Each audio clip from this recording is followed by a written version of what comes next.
As a facilitator, when I work with families that are involved in partnerships or have multiple family members involved in their operation, it's important to make certain that the partnership agreements or the LLCs, whatever it may be, have a buy-sell agreement. This is the piece where people get pretty nervous because we have a buy-sell agreement that talks about death, divorce, and disability. The 3 Ds that no one wants to talk about. The 3 Ds that no one wishes upon their family.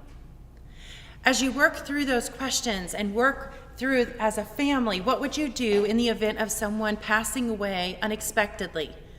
What happens when someone who's integral in the operation becomes disabled and can't help on the operation physically or mentally? And then what happens when that crazy daughter-in-law comes along and causes a divorce that upsets your family completely? It is important to have a plan, to know what you're going to base the value of your operation on when you have to buy someone out, when you have to buy their shares out.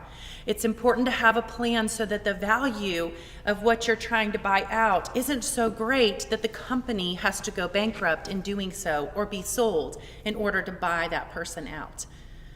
We need to make sure that we have the rules for the game before we start playing the game together.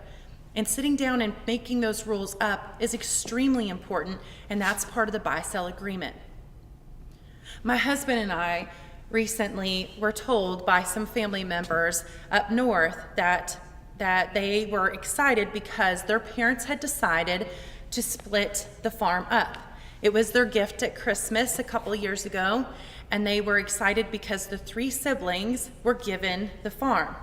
The farm was split a third, and what was somewhat heartbreaking about that was that there was a 4th sibling. About 10 years ago, that sibling died very unexpectedly of a heart attack. And that child had children of their own.